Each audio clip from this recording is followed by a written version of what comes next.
Now for the federal government's response. Joining me now from FEMA headquarters, Administrator Deanne Criswell. Administrator, welcome on what I know is an extremely busy day for you.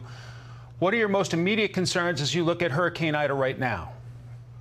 Right now, as you heard, the eye of the storm has made landfall, and so right now I'm really concerned for those that have decided to shelter in place, making sure that they are aware of their surroundings, that they're keeping themselves and their families safe.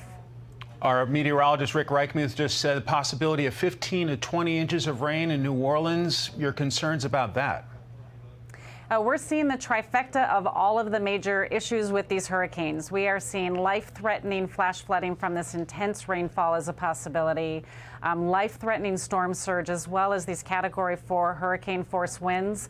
All three of those over a very vulnerable area that has been saturated with rain over the last several weeks.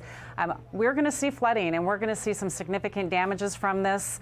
We've been in really close communication with our state partners, and we've been pre-positioning resources, personnel, supplies since Tuesday to make sure that we're ready. Give us some context. How big of a test is Ida as you compare it to other major hurricanes?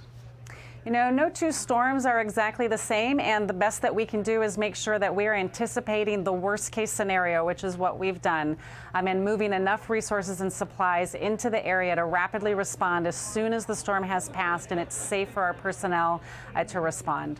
I'm sure you've pre-positioned some resources in the region. Would you take us through how you expect the next day or two to go in terms of assessment and response to the life-threatening emergency? Our most important concern as we go into the post-storm is life safety. We anticipate that there will be some water rescues that will need to happen. There's search and rescue resources already in place from the states, as well as some additional federal assets. We want to take care of those people that are getting caught in this, the flooding or the storm surge, and then the hospital system. We want to make sure that we're supporting the state in their assessments of the healthcare system, which is already stressed because of COVID-19, bringing in backup power if needed, or transporting patients upstate or out of state if we need to. We're showing our viewers live images of New Orleans, really looking like it's starting to take a beating from Hurricane Ida. How much damage and destruction could a hurricane of this size, not only to coastal communities, but could it cause further inland as well? That is a really good point. We are expecting some catastrophic damage to the coastal communities, but they're not the only ones that are going to see damages. We are going to see inland damages from the flooding. We expect tornado activity through today and tomorrow, not just in Louisiana, but Mississippi, and as the storm continues to move east. This is going to be a significant storm that's going to have wide-reaching impacts across the region. I urge everyone to look at where you're at within the track of the storm and understand what you need to do to protect you and your family.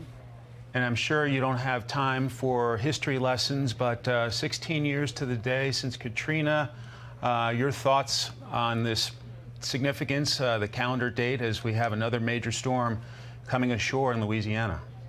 You know, it's quite remarkable that it's 16 years to the day, but there's a lot that's been changed since then. The Army Corps of Engineers has done a fantastic job of improving the levee system, and the Post-Katrina Emergency Reform Act has given FEMA additional authorities to be able to respond quickly. We're definitely in a different place today than we were 16 years ago. Final thoughts for those who may be in the path of the storm, even if they're not along the coastline. What's your best advice for folks who may be further inland and the storm may be coming their way? You need to listen to the advice of your local officials. They know what you're going to need to do, what's best for you in your area. Make sure that you know where you're going to go if you decide to evacuate if you're more inland, or what you're going to need if you're going to shelter in place. Best thing to do is stay aware, listen to your local officials, and make sure that you're keeping yourself and your family safe.